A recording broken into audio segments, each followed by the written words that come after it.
Bueno, seguimos donde lo dejamos. En la parte introductoria, igual que hablamos antes de C, de I, todo eso, aquí vamos a hablar de qué. Bueno, os acordáis, Thorndike, los animales en la caja, los gatos en la caja que tienen que salir, Skinner en la palanca en la caja que tenían que hacer determinadas conductas o patrones de conducta para recibir premios. Entonces vamos a hablar de, primero, las respuestas. Las respuestas les llamamos operantes. Skinner decía que hay respuestas operantes e instrumentales. ¿A qué te suena la diferencia? Operar o instrumento.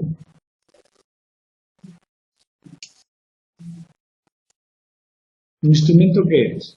Algo para algo. En fin. Y la operante se supone que son conductas que emitimos de forma mucho más espontánea. Entonces, para Skinner, habría que ver no solo las conductas instrumentales, por ejemplo, el gato que escapa de la caja, sino también las operantes, por qué se aprenden y se mantienen, por qué yo exploro el ambiente, curioseo, busco, pateo, lo que sea que hacemos, ¿no? Entonces, para Skinner trata con esas operantes en el sentido de conductas abiertas, que son conductas que varían en la especie y que, dependiendo de las consecuencias, van quedando o no. Es una especie de perspectiva de selección natural. Lo que yo hago cada día, cómo me he visto, dónde voy, tiene una explicación en mi pasado. Si quieres, en los instintos, pero después en la aprendizaje. ¿No? Esa es la idea de escribir.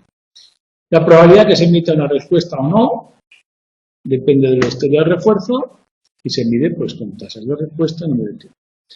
Nuevas combinaciones de respuestas. Yo he aprendido, pues, jugar al billar. Jugar al billar he aprendido a hacer una serie de movimientos que son naturales, pero combinados de una forma específica. Todo lo que hacemos se puede analizar desde esta perspectiva. Y esa es la perspectiva de condicionamiento operante. Decíamos que la perspectiva skinneriana, desde el primer capítulo, era probabilística, global y a largo plazo. Que es esto lo que queremos decir. Bien.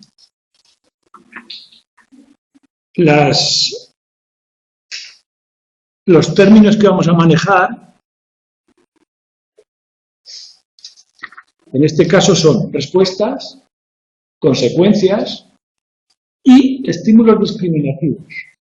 Igual que en el condicionamiento clásico decíamos EC e I, el papel del EC en este caso es diferente. En el condicionamiento clásico el EC, la señal, quedaba asociada con la respuesta y la provocaba. En este caso es solo una señal de que hay que hacer algo para conseguir algo, ¿no? Es, si yo estoy en determinada, yo qué sé, estoy en un restaurante, para que venga el camarero tengo que levantar la mano. Estoy en una cafetería. El del restaurante en sí, la situación, hace de estímulos discriminativos. Si tú estás en, yo qué sé, no sé en qué situación, en un campo de fútbol, no levantan la mano para que venga nadie, pero en otros sí. O sea, simplemente el estímulo discriminativo aquí es una señal que no se condiciona en sí misma, pero sí puede predecir las respuestas que tú darás en un determinado lugar, porque ha habido una historia de refuerzos en ese lugar. Entonces, vamos a hablar de estímulo, respuesta, consecuencia. Las consecuencias las vamos a llamar refuerzo. Ya veremos que esto puede tener ciertas confusiones, pero no hay problema. Con llamarlos mientras nos entendamos. El estímulo discriminativo puede ser positivo, va a pasar algo bueno, o delta, negativo, va a pasar algo malo. Si aumenta la conducta, le llamamos discriminativo positivo, y si la disminuye, porque nos van a castigar, estímulo delta, negativo.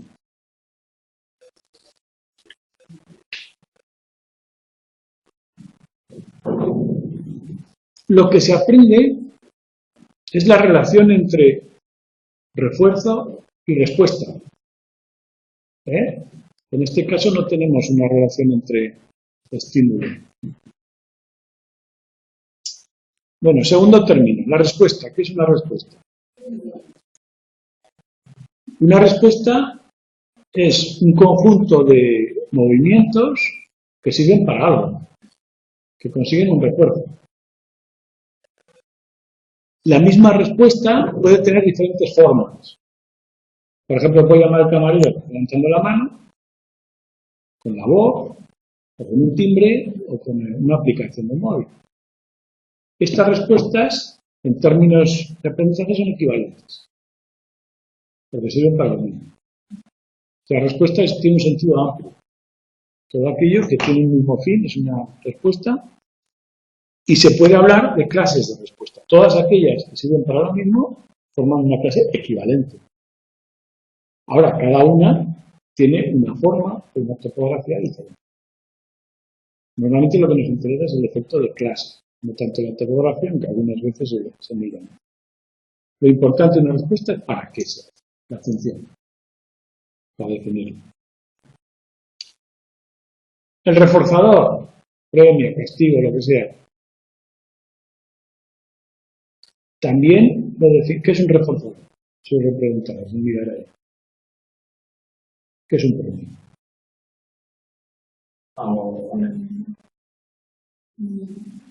Una meta que tú quieres, lo que seas.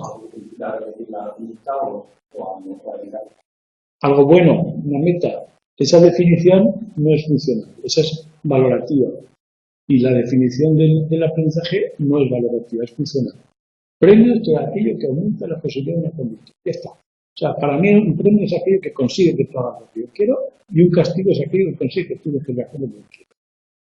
La definición es completamente funcional. Cualquier cosa puede ser un premio, cualquier cosa puede ser un castigo. Sí funciona. ¿De acuerdo? Pues no es castigo. Si no tiene consecuencia, no es castigo para ese sujeto. Tenemos que probar otro. Dice, dale 3 veces en vez de una. Bien, le llamamos reforzadores primarios aquellos que por sí mismos, sin ninguna otra condición, generan respuestas. Normalmente son aquellos para los que tenemos una necesidad biológica. Por ejemplo, la comida y cosas por el estilo.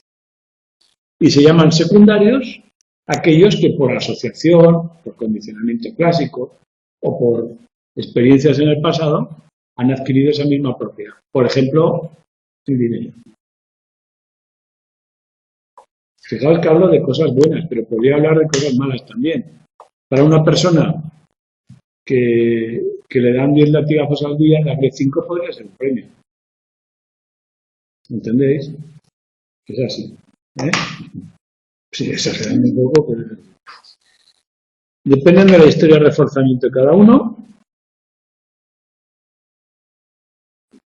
Y lo que nos importa es en qué medida aumenta o disminuye la respuesta.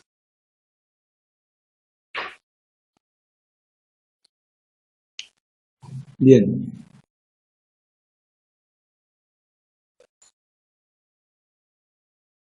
Normalmente, los reforzadores secundarios, igual que hablábamos en el condicionamiento clásico, en la página 170, son más efímeros, menos potentes que los primarios.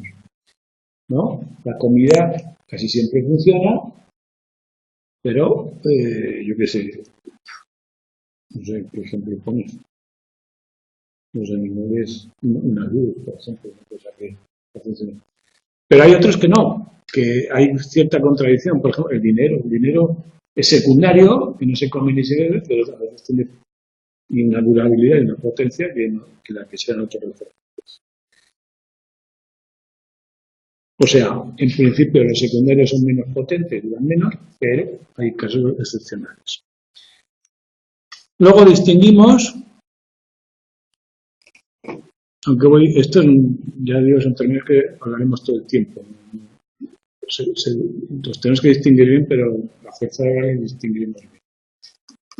Distinguimos reforzador de reforzamiento. Le llamaremos reforzamiento a todo el proceso de aprendizaje y le llamamos reforzado lo que utilizamos como consecuencia.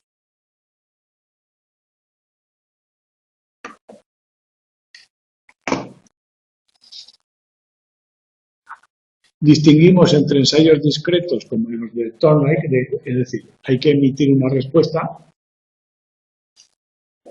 y los ensayos de movimiento continuo, operante libre. Skinner normalmente les reforzaba, por ejemplo, en promedio, cada 10 veces que van a la palanquita les da comida. Entonces, el animal de vez en cuando se entretenía en la palanca. Es operante libre. Ensayo discreto los gatos del Thorndike que salen de la caja, pero también hay unos que son, por ejemplo, recorrer un laberinto. Y cuando sales del laberinto también. Y se puede medir, pues, en las respuestas, cuál prefiere, a qué velocidad se mueve o cuánto tarda en iniciar. Cualquier variable que nos indique la fuerza de la respuesta. Por ejemplo, en los laberintos, muchas veces, o corredores, simplemente un corredor. En los ensayos de contraste que, por ejemplo, pasa de recibir 10 bolas de comida a recibir una, o viceversa, lo que se mide como variable dependiente es la velocidad que lleva en el camino que lleva a comer. Entonces, cuando un animal está acostumbrado a que le des cierta cantidad de comida y en un momento dado la disminuyes, la velocidad disminuye también. Entonces tiene un efecto de castigo, ¿no? Bueno, pues cualquier variable. Topografía y función. Esto ya lo hemos apuntado con la clase de respuesta. Una cosa es la forma de darle a la palanca, si le doy con el dedo, con el pie, con la nariz, le doy muy deprisa, muy despacio, con mucha fuerza, poca fuerza. Eso son las diferentes topografías de respuesta. En general, no las tenemos en cuenta. Lo que nos importa es la función, darle a la palanca, ¿no? Aunque algunas veces sí que se mide la topografía, pues por ver los efectos de diferentes variables, pero pocas veces. Entonces, por ejemplo, si queréis enseñarle a un animal, como habéis visto en los números de circo, que yo que sé, que un perro que te abra la puerta cada vez que vienes y le haces eso. ¿Cómo le enseñamos a un perro? Porque la topografía de la respuesta es muy complicada. El hecho de que un perro vaya, accione la puerta y la empuje es complicado. Entonces lo que se hace es un proceso de moldeamiento y aprovechando respuestas espontáneas le vamos modelando lo que se dice y así se enseña a los animales a hacer algo. Por ejemplo, primero cuando se acerca a la puerta, a cierta señal, le damos refuerzo. Vamos consiguiendo que cuando queramos se acerque a la puerta. Posteriormente le quitamos el refuerzo de acercarse y hasta que no toca el picaporte nos lo volvemos a reforzar. Entonces el animal va entendiendo poco a poco los pasos y al final. Entonces, la respuesta final, la haga como la haga, es la funcional la que ha aprendido. Y la topografía son esos pasos que hemos tenido en cuenta a la hora de enseñarle, pero me da igual cómo lo haga. En general me da igual cómo lo haga. Pero a la hora de entrenar a los animales es así, ¿no? Poco a poco. Normalmente se aprovechan conductas espontáneas instintivas y les van a dar.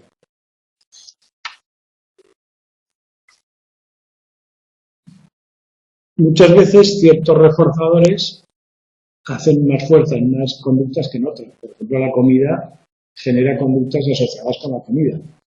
La búsqueda, el escarbar. No sé si habéis visto los perros ahora que van por la ciudad y cada vez que hacen sus cosas hacen así en el cemento, producido, con la arena. Es verdad, los perros tienen el instinto ese.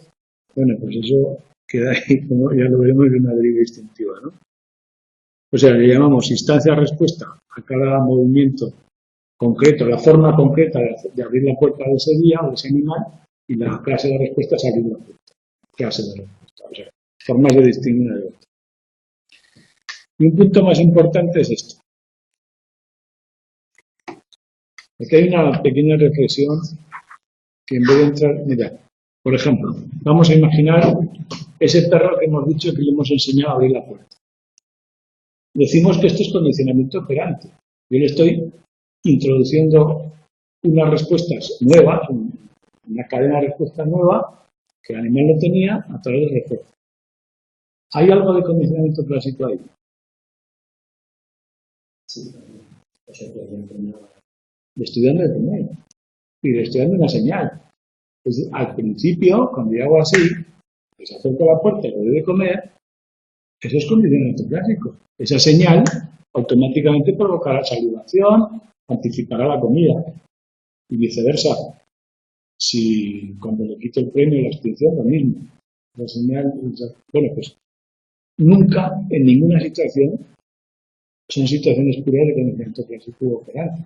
Están los dos. Probablemente en una primera etapa el clásico tenga mucho que ver en el operante y luego va desapareciendo y esa señal se convierte en oportunidad para hacer la conducta y pasa a ser puramente operante. Pero ¿en qué momento pasa uno a otro? Pues es una cuestión interna. En una situación natural, todo lo que nos ocurre tiene consecuencias tipo clásico y tipo operante. Porque las consecuencias tienen una... Y todo es un procesamiento interno, distinguir automática. El clásico decíamos que era algo automático, una reacción automática de frustración, de esperanza. Y el operante se emite una respuesta. Lo que sí sabemos es que probablemente sean mecanismos diferentes, porque también neurobiológicamente se activan diferentes circuitos, pero que conviven en la mayoría de las conductas también. Pues acordáis en el clásico el seguimiento del signo, que era la paloma se le encendía una luz y picoteaba la luz. Eso es otra respuesta operante dentro de un paradigma de condicionamiento clásico. La luz por sí misma no le da ningún refuerzo, pero la anticipación del refuerzo provoca una respuesta. Y esa respuesta se puede reforzar o no. En fin, todo este tipo de interacciones es un párrafo que viene aquí eso, nada más que tenerlo en cuenta. Si yo hago un entrenamiento con el perro de entrenamiento progresivo, utilizo las dos cosas. Primero la señal, el estímulo discriminativo es un EC, y luego pasa poco a poco a ser un estímulo discriminativo. Eso para leerlo. Ahora, que los dos mecanismos tienen separación neurológica es importante. Bien, y ahora vamos al núcleo del tema. Este es el núcleo del tema. ¿Qué puede hacer para enseñar a un animal a hacer una respuesta? Digo un animal, como podría decir a cualquiera para que haga una respuesta, para que emita una respuesta que antes no emitía. Dos procedimientos básicos: refuerzo positivo o lo que llamamos refuerzo negativo, pero para no confundirlo, mejor evitación o escape. Así se entiende mejor. Si yo quiero que hagas algo, o bien te doy una consecuencia positiva por hacerlo. ¿Y qué es una consecuencia positiva por hacerlo? Aquella que incremente la probabilidad de respuesta. O sea, es una definición circular. Pero si yo te doy algo y aumenta una respuesta, eso es un premio. Y estoy en una situación de reforzamiento positivo, de premio, para entendernos. Y evitación o huida. Si yo quiero que hagas algo, empleo un castigo para que hagas algo. Digo, salta o te doy. Si no saltas, te doy. Eso es lo que se utiliza normalmente en los experimentos con animales. Una pequeña descarga evitable. Si el animal hace algo, esa descarga la evita. Al principio, hasta que aprende, es una reacción de huida. La descarga permite una actividad de huida. Y luego es de evitación, la anticipa con las señales y la evita. Ambos paradigmas de escape y evitación son reforzamiento negativo, o sea, incrementar una conducta mediante una consecuencia aversiva, mala, que no desea, para evitar entrar en términos, ¿no? Y si quiero que alguien no haga algo, baje la conducta, ¿qué dos procedimientos tengo? El castigo. Si haces eso, te aplico una consecuencia no deseada. Y el entrenamiento de omisión. Si no lo haces, te quito un premio que ya haces. O dejas de hacerlo, eso es bien. O dejas de hacer el tonto, te apago la. Entrenamiento de omisión. te quito un privilegio que hay. Entonces, este cuadro es sencillo si lo vemos así. Procedimientos que incrementan la probabilidad de una respuesta. Procedimientos que disminuyen la probabilidad de una respuesta. ¿Y qué tipo de consecuencias estamos utilizando? Este más y este menos quiere decir deseable o indeseable, aversiva o apetitiva. ¿Ves que se cruza, no? Aquí utilizamos la positiva y la negativa, dos formas de utilizar la positiva y la negativa para incrementar las conductas, subir a habitación y premio. Y dos formas de utilizar, pues quitándole un premio o administrándole una consecuencia. Y nos queda otra columna aquí, por meter, que no la pongo al principio porque es un poco más confusa, pero es fácil. Mirad, si estos dos van en la misma dirección, aquí ponemos relación positiva.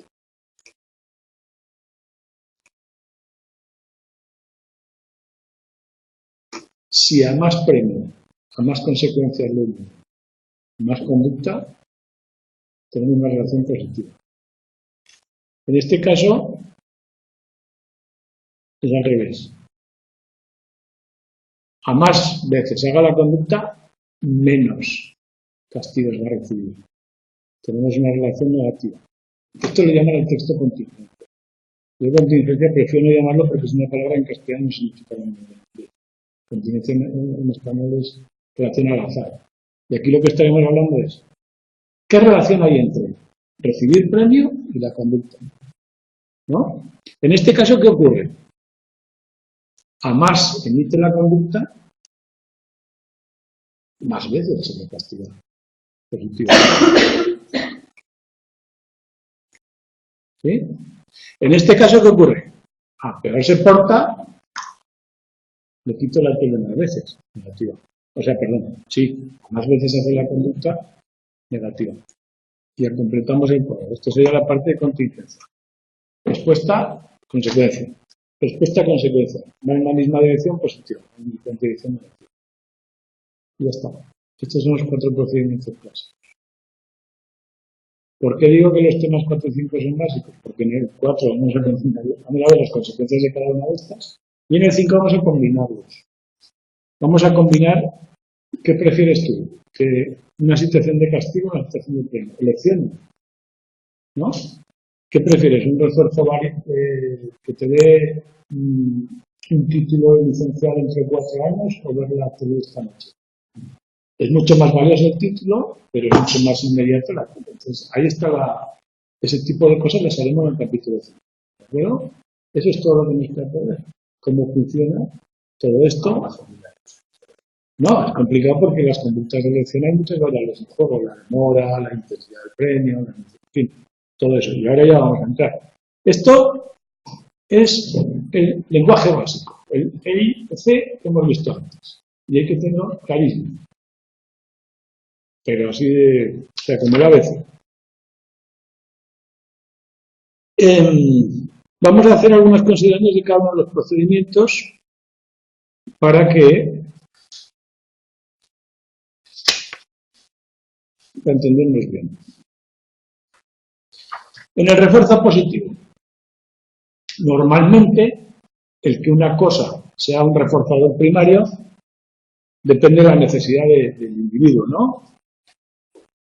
Lo que se utiliza con los animales suele ser la comida. Entonces, un animal reaccionará a la comida en función del hambre que tenga. Entonces, el hambre la podemos manipular mediante la pérdida de peso hasta límites totalmente controlados. Es decir, estamos hablando de motivación. El estado de necesidad le llamamos motivación, ¿no? Las carencias. Entonces, el aprendizaje y la motivación están directamente relacionados en el sentido de que la posibilidad, o sea, la posibilidad de que un elemento sea un reforzador depende de esta necesidad. ¿Qué más? Bueno, dice que normalmente se deja que los animales estén más delgados de lo que estarían en el laboratorio, pero que los animales del laboratorio suelen pesar más que los que viven en libertad, a pesar de que los tengan al 70-80% de su peso para que tengan hambre y recorran el laboratorio. Un poco de ética, eso lo leéis. Habla otra vez de cómo hacemos con premios para que un animal logre hacer, digamos, conductas complejas, el movimiento, la aproximación sucesiva, poder ir quitando refuerzos, añadiendo condiciones, poco a poco. En el caso de escape y evitación simplemente lo explica. Hablamos de escape cuando la conducta o sea, no hay señales, se presenta la descarga y yo tengo que saltar, tengo que salir de la zona donde se da la descarga. O cualquier otra cosa. Y hablamos de evitación cuando hay una señal previa, que normalmente hay una primera fase de huida, y cuando aprendemos cómo funciona la señal, una fase de evitación. No es un castigo en sí, es diferente, porque aumenta la probabilidad de conducta y no la disminuye. El castigo, la definición funcional. Cualquier cosa que disminuya la probabilidad de conducta es un castigo. Y lo que dice aquí es lo que tú preguntabas. Si no tiene efectos, no es un castigo. Ahora bien, en el castigo tenemos algún matiz. Primero, para poder castigar una conducta, esta conducta tiene que estar establecida. Para que una conducta sea establecida, tiene que ser reforzada antes. Aunque no haya sido nosotros experimentalmente, la conducta ya tiene un historial de refuerzo. Eso por narices.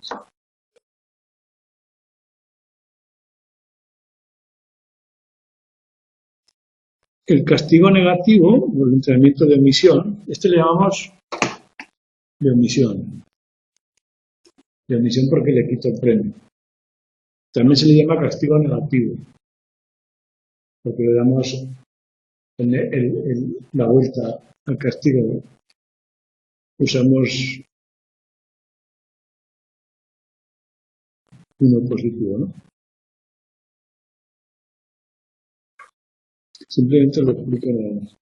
Bien, lo que quería decir del castigo de estos dos procedimientos que utilizan consecuencias negativas, los dos que utilizan un estímulo aversivo, tanto la descarga de la evitación como el castigo, tienen problemas añadidos.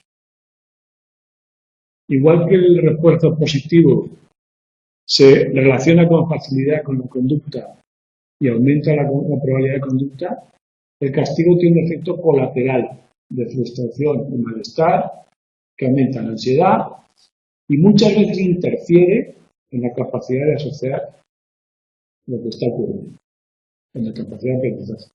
Skinner recomendaba el castigo se utilizar lo menos posible como situación de aprendizaje de promover conductas, por eso, porque era más improbable que se aprendiera debido a los efectos de interferencia. Por los efectos emocionales que suele dar.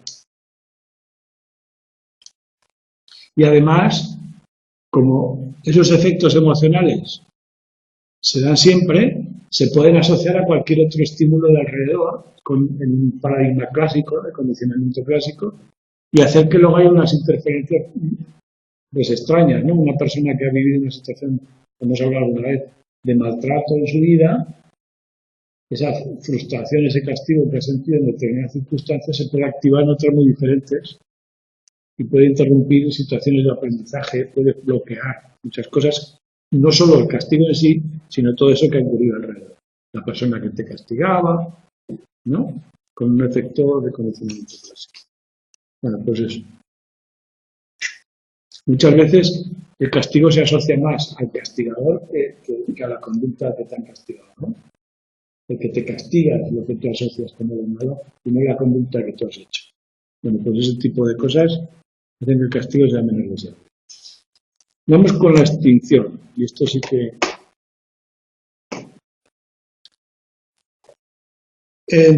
cuando yo dejo de... Vamos a hablar ahora en la extinción, sirve con todos los procedimientos que hemos dicho, pero para mayor claridad vamos a hablar con reforzamiento positivo, ¿no? Si yo a una persona le estoy premiando por algo y dejo de hacerlo, ¿qué ocurre? Que deja de hacer la conducta que hacía. Pero al principio se produce lo que se llama estallido de extinción. ¿Qué es eso? Si no sabe por qué la sorpresa que ocurre en los primeros ensayos hace que haga cosas al azar, ¿no? Si tú al perro cada vez que hace un gesto le das un pequeño premio y dejas de dárselo, el perro probablemente empiece a hacer ese gesto muchas veces, o gestos diferentes o muy parecidos, para ver qué pasa. Si sigue sin dar el premio, deja de hacerle y empieza a esa primera fase de conducta variable, tentativa, lo llamamos estallido de extinción. Esto si lo aplicamos es una especie de efecto rebote. Si lo aplicamos en un procedimiento de castigo, ¿no? Imagina que, yo qué sé, que a un niño le dices, si gritas o si pegas o lo que sea, te manda al cuarto. Si algún día dejo de hacerlo, no lo mando al cuarto. Me estoy ganando un premio que es... O sea, la consistencia es muy importante, sobre todo en castigo. Bueno, pero la definición de estallido de extinción está clara, ¿no?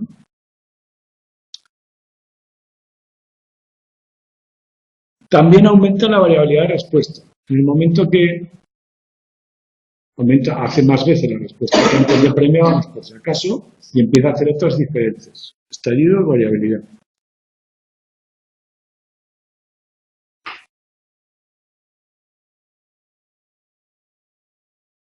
Dentro de ese estallido y la variabilidad se dan respuestas de frustración. Se acaba de dejar de recibir un premio.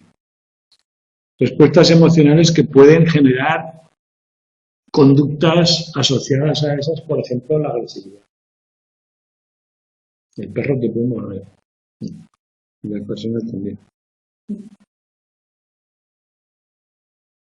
Hay un experimento en el que a las palomas se les dejaba de reforzar una conducta de picoteo y tenían cerca otras palomas y, bueno, un muñeco que parecía una paloma y le picoteaban. Había mucha más probabilidad que le picoteaban en el periodo de extinción. Al principio del periodo de extinción, luego ya no. Dice que este tipo de respuesta tiene sentido natural, ¿no? De alguna manera, cuando algo no produce, cuando algo no funciona, probamos de más fuerza y si sigue sin funcionar lo dejamos de hacer. Entonces, esa conformidad de lo inútil sería la explicación. Bien. El que una respuesta se haya aprendido con más o menos fuerza se puede comprobar en la medida en que tarda en desaparecer, ¿no? Cuando yo le he entrenado a un animal a hacer algo y dejo de premiarle, la fuerza del aprendizaje lo puedo medir diciendo a más tarde en desaparecer, más consolidado está el aprendizaje. Esto se llama la resistencia a la extinción, como una medida del aprendizaje. Y aquí tenemos un efecto que se llama efecto de reforzamiento parcial. Dice que aquello que ha recibido premios solo parcialmente, solo en algunas ocasiones, no todas las veces que se emitía, tarda mucho más en extinguirse que aquello que ha sido reforzado siempre. Aquí no hemos entrado todavía en el programa de reforzamiento, pero os anticipo y es fácil de... En algunos programas de reforzamiento, como hemos dicho, si le doy 10 veces a la palanca le doy un premio. En otros, cada vez que le doy a la palanca le doy un premio. Bueno, pues todos los que cada respuesta funcional recibe un premio se llaman de reforzamiento continuo.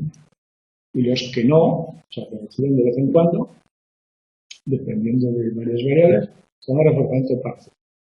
¿Por qué un reforzamiento parcial es más potente a la hora de instaurar una conducta? O sea, más resistente a la extinción que uno completo. Es una especie de paradoja, ¿no? Dice el texto, dicen los autores, que probablemente sea porque es más fácil distinguir la situación de extinción del que ha recibido siempre el premio del otro. El otro, durante muchas respuestas, durante el aprendizaje, no recibía nada. Sin embargo, el que ha recibido reforzamiento siempre, en la situación de extinción, la ve muy diferente desde el primer minuto, ¿no? Entonces la deja de hacer antes.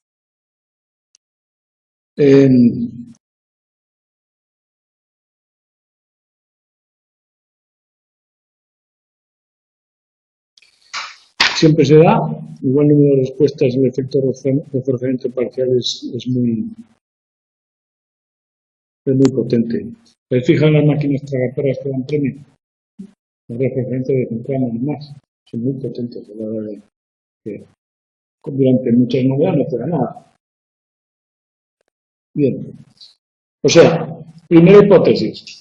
Es más fácil saber que estás en una situación de extinción, que no va a ocurrir nada ya, si siempre te han dado premio.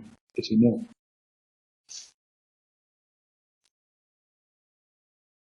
Otra explicación, aunque son parecidas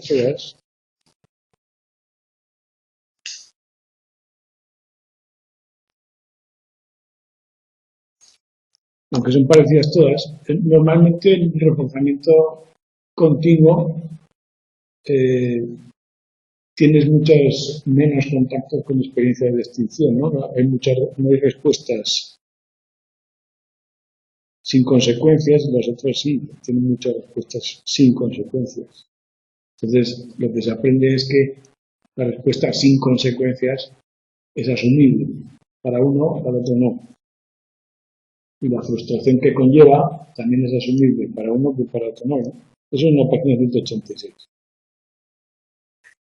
Entonces, se supone que la frustración, se puede aprender a responder a pesar de no recibir nada, aguantar la frustración con la esperanza de un premio posterior. O sea, yo aprendo a tragarme la frustración por el premio que viene después y por eso luego la resistencia. Bueno.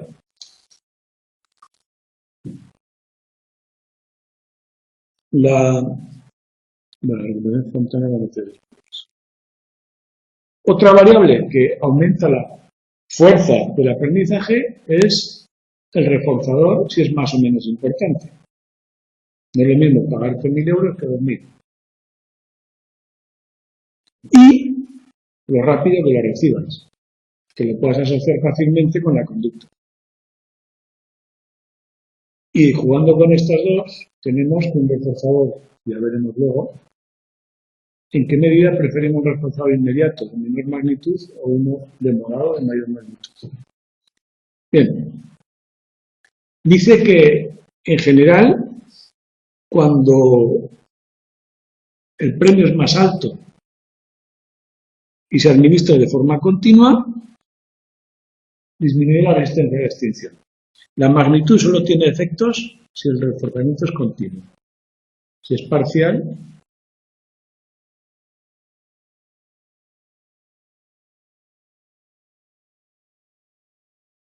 la resistencia a la extinción es muy fuerte. O sea, el reforzamiento parcial tiene más efecto que la magnitud.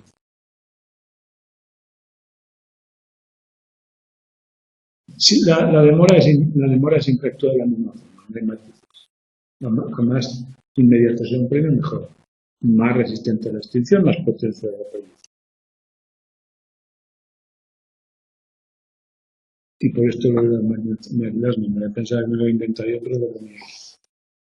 Que como el premio es inmediato, el dinero sale ahí ya. No es lo mismo que cuando te toca el boleto que tienes que ir a cobrar. Bueno, todo esto estamos hablando de extinción, una forma de analizar el aprendizaje. ¿Os acordáis cuando hablamos de extinción de condicionamiento clásico, que hablábamos de 4 fenómenos que demostraban que la extinción no era borrar el aprendizaje original, sino que era aprender una cosa nueva? Uno de esos efectos era la renovación y la veíamos con el trabajo experimental en el artículo que vimos, de voluntario. Cuando cambia el contexto desde la fase de extinción, después se recuperaba, se renovaba la respuesta aprendida. En el condicionamiento operante es parecido. Si en un contexto no han dejado de aprender una respuesta, se extingue. Pero si cambia de contexto, esa respuesta puede volver a aparecer inmediatamente y se llama renovación igual. También los otros fenómenos que hemos visto se dan también, el asociado a que aparezca otra vez el reforzador, que en la otra decíamos, cuando reaparecía el estímulo incondicionado, sin experiencia, o simplemente la recuperación espontánea tras un tiempo sin experiencia de ese tipo, ¿no?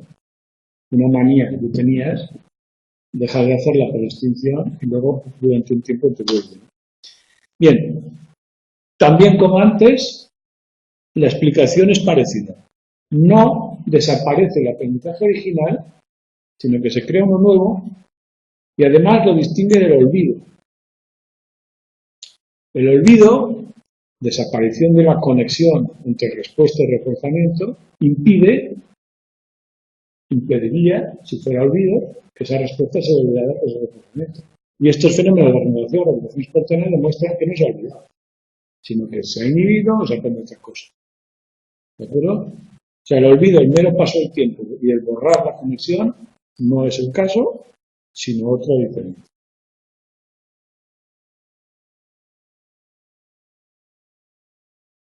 Son paralelos a los que vimos en el otro lado. Por lo tanto, por eso decía que había que verlos. Renovación, cambio de contexto, que se llevó la extinción y vuelve a aparecer la respuesta. La restauración, si vuelves a donde aprendiste, se restaura, se llama restauración volver al contexto original donde aprendiste. El restablecimiento, aparece el reforzador con la comida que te daban, y aparece la conducta automáticamente aunque no sea contigo. Esta vez no tenga relación. En el clásico decíamos restablecimiento cuando volvía a aparecer el estímulo incondicional o la respuesta, aunque hubiera pasado mucho tiempo desde la extinción, ¿no? Bueno, son similares. Y lo importante es eso, que o es el contexto o es otro tipo de variables las que se aprenden, las que se relacionan, pero no es un olvido ni es la desaparición. Y ya está. La última parte del tema habla de 3 o 4 fenómenos, si nos da tiempo a ver, sí. 3 o 4 fenómenos que acaban de redondear, como vimos en el otro, los procedimientos más significativos. Aquí hay 3 o 4 fenómenos significativos que nos ayudan también a entender el proceso. Primero, la superstición. Es decir, creer que una consecuencia se debe a una conducta o a un hecho que no es verdad. Nosotros creemos que sí, pero positivamente sabemos que no. Por ejemplo, que algo te trae buena suerte. ¿De acuerdo? En el aprendizaje animal, Skinner una vez tenía una serie de palomas aprendiendo a hacer una cosa, a picotear algo mientras les daban comida de refuerzo, y de repente algunas empezaron a dar vueltas, daban vueltas, creo que era, justo antes de recibir la comida, porque sabían más o menos los tiempos, y cuando querían comer empezaron a dar vueltas, pero nunca se les había conectado la comida con esa conducta. Skinner dijo, esto es el mecanismo de la conducta supersticiosa. Probablemente en alguna ocasión ha caído la comida casualmente cuando estaba dando vueltas y la ha conectado. Dice, ese debe ser el mecanismo que utilizamos los humanos para ondas supersticiosas. Le he llamado refuerzo accidental. Probablemente un refuerzo accidental lo ha provocado. Bien, esto Stadon y Zimmermann lo pusieron en duda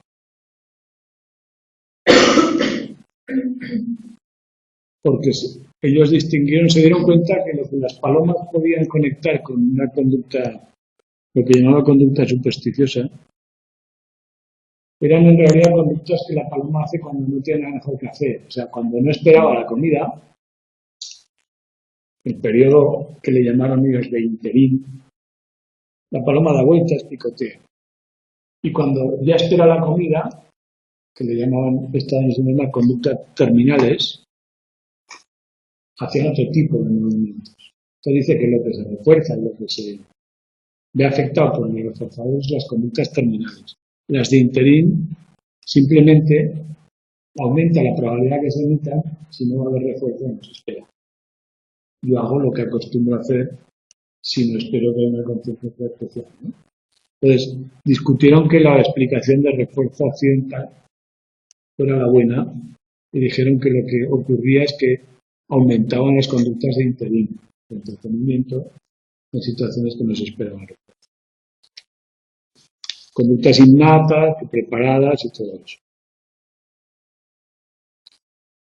Bueno, en el ser humano nombra algunos ejemplos y todos los conocemos, las manías que todos tenemos, que muchas veces tienen el efecto de profecía autocumplida, ¿no? Tú dices, si no hago esto me irá mal, y cuando no lo haces te pone nervioso y te da mal precisamente por ponerte nervioso, ¿no?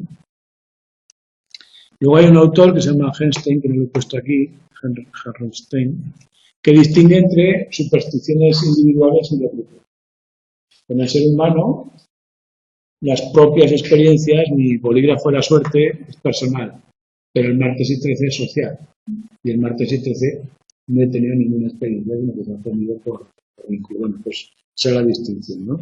Los culturales, típicas, que a lo largo del tiempo se han ido haciendo de la sociedad. Segundo matiz a todo esto del procedimiento de condicionamiento operante. La deriva instintiva y la pertinencia de las conductas que les queremos enseñar a los animales. Yo he dicho antes enseñarle a un perro a abrir una puerta, cosa que es bastante complicada. Pero enseñarle a un perro a ir en bicicleta aún es más complicado. Entonces, este punto dice que, obviamente, hay conductas que son muy fáciles de condicionar o más fácilmente condicionables porque son emitidas con mucha probabilidad y con mucha facilidad. Pues, por ejemplo, que el perro me responda con 2 ladridos cada vez que le pregunto una cosa y con un ladrido le pregunto otra. Eso es muy fácil de condicionar, pero que abrir la puerta es muy difícil. Esta variable se llama pertinencia, que la conducta sea habitual y fácil para la especie o el individuo en concreto.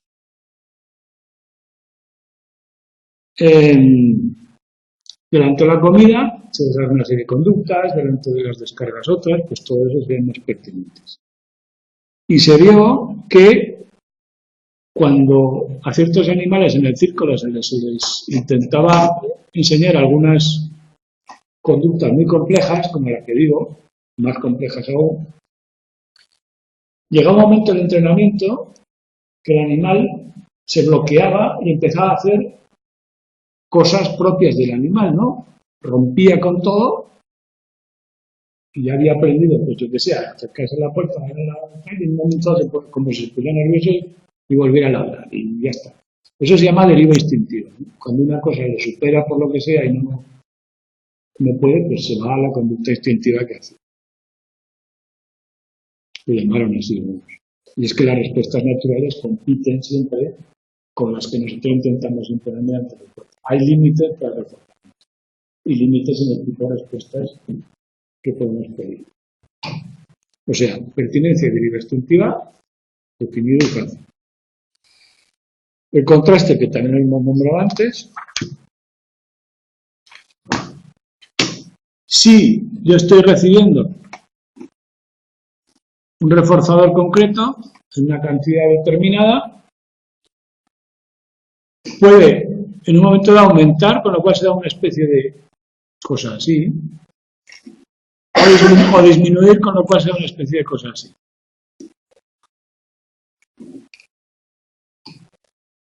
Es decir, si mañana me suben el sueldo, pondré mucho más entusiasmo en el trabajo los primeros días, pero luego volveré al nivel. Un poco más alto que ahora, pero no tanto como los primeros días. Esto es lo que quiere decir esta cosa. Eso se llama efecto de contraste. está subida. Si yo por €1 trabajo hasta aquí y por €2 hasta aquí y por medio € hasta aquí, si paso de cobrar 1 a 2, al principio hay una subida por encima y luego se normaliza el trabajo normal. Esto se llama contraste positivo y contraste negativo, efecto de contraste positivo y negativo en el recortador. El experimento que nombra es eso, una rata está en un laberinto, no es un laberinto, es un corredor y se le abre una compuerta, recorre un pasillo y recibe comida. Se mide la velocidad de la carrera. Cuando recibe X comida, la carrera está estable, va a cierta velocidad. Si en un momento le aumentamos la comida, aumenta la velocidad y luego se vuelve a estabilizar y así la carrera. De forma similar. Sucesivo y simultáneo, ¿qué quiere decir? Pues que podemos programar un experimento en el que primero cobres 1, luego 2, o 2 y 1, eso sería sucesivo. O podemos mezclar los ensayos en los que te doy 1, en los que te doy 2, lanzamos. Entonces, simultáneo. Y medimos los efectos diferenciales. Simplemente que mezclamos los ensayos, pero ponemos un bloque de estos dos. También es fácil esto, ¿no? No. Sí, aquí no hay fórmula ni nada de eso. Bien, el contraste positivo y negativo se ha comprobado que tiene que ver no solo con el contraste en sí, sino que con lo que espera el animal o la persona. Eso le han llamado estado anímico previo. Imaginad una persona que está contenta por lo que sea, por algo que le salió bien, le rebajan el sueldo un poquito, le afectará menos que si estaba triste al principio, ¿no? Eso es la lógica. Depende del estado afectivo previo y de la sensibilidad general de esa persona a eso, ¿no? Gente que aguanta más las cosas que otras en general, o sea, una sensibilidad particular y en el momento en concreto en el que te pille. El de la indefensión aprendida, que es una especie de analogía de la depresión provocada a través del aprendizaje, es un modelo de cómo se aprende la depresión o cómo se construye una depresión, una hipótesis a través del aprendizaje. Si todo lo que hago no tiene consecuencias en mi entorno o no las veo, o de ningún tipo, sí, serán positivas, pero de ningún tipo, o sea, mi entorno es incontrolable, acabo en un estado de ánimo cerrado que me impide moverme mucho y aprender de nuevo. Eso es lo que encontré en mi experimento que me da Seligman. Que a los animales daba descargas porque sí, hicieran lo que hicieran, de vez en cuando les caían descargas. Y al final se acurrucaban en un rincón y no hacían nada. Y cuando la señal era válida, pues podían evitarla, no se daban cuenta. Caían en una especie de estado depresivo.